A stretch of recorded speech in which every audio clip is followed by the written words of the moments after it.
Randy Stewart. Like I say, I'm in the ballpark. You in the park? I'm not swinging in the bats, but I'm in the park. You lost 100 pounds? 108 pounds. How'd you lose that weight? Eating grits and ice. Did you get tired of grits and ice? Yeah, I got tired of it. It took me about 30 days just to get it to stay down. Well, you look good, man. Thank you. Now, Randy, tell us about the Fiestas. Y'all had a #1 record, biggest record at that time, called So Fine. Right. What happened? And what was the story on that record? Well, we were, well, yes, but first we were a gospel group called the Swanee Juniors, singing gospel music, you know. Yeah. And one day we said, hey, you know, everybody else is making money or doing things, you know, with other kind of music, so let's try that. Because we used to get at the lamp poles in New Jersey and sing all night at the lamp pole. Under the lamp pole in the corner? Yeah, for the girls, yeah. You know.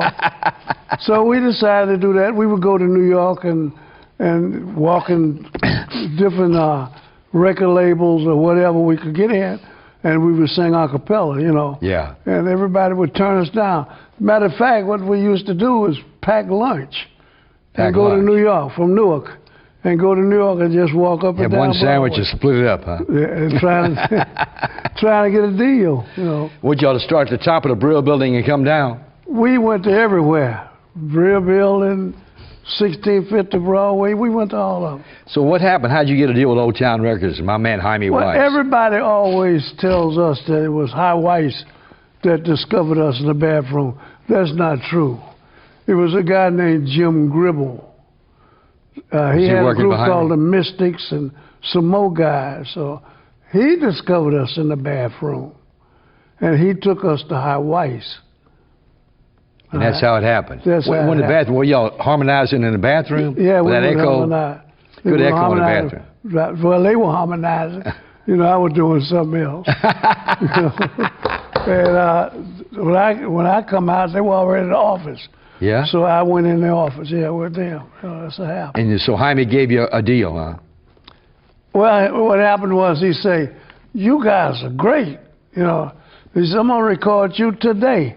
Today? And, you know, we were happy like that was it. Yeah. You know, because to have a contract and to go back on the block with that contract, you were like the king of the neighborhood. Yeah. You know, and you get all the girls. Yeah. So that's all we wanted was that piece of paper. And you got it, huh? Yeah. How many records? How many? We didn't know where we were signed. Didn't it sell 1 million?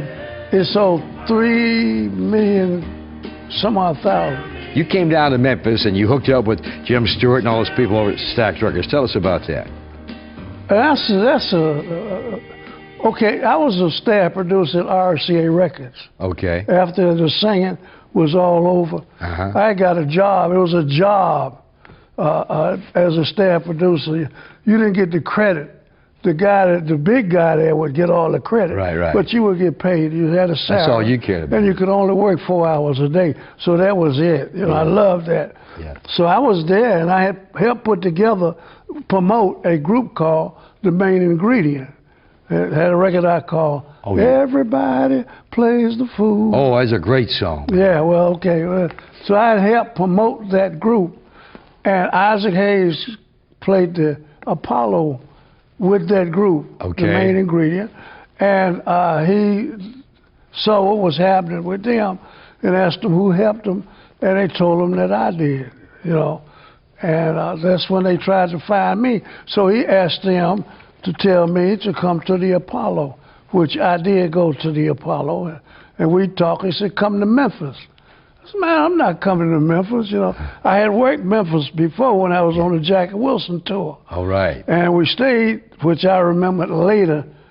I was driving when I got here and was here for a while. I was driving down Riverside and looked up at a building. I said, well, I stayed in that building. It was the King Cotton Hotel. Is that right? Yeah. Can you come back and do a part 2? Of course. Randy Stewart, now you're still okay, and I want you to talk about what happened at Stax Records, why it went down, the next time you come by. I'll tell you what I know. You know. You know a lot. Yeah, I know a lot, but a lot of people still living that you don't talk about. But tell your manager, Gene Mason, we said hello. Randy Stewart, ladies and gentlemen, old friend of mine from the Fiestas and So Fine, sold 3 million copies.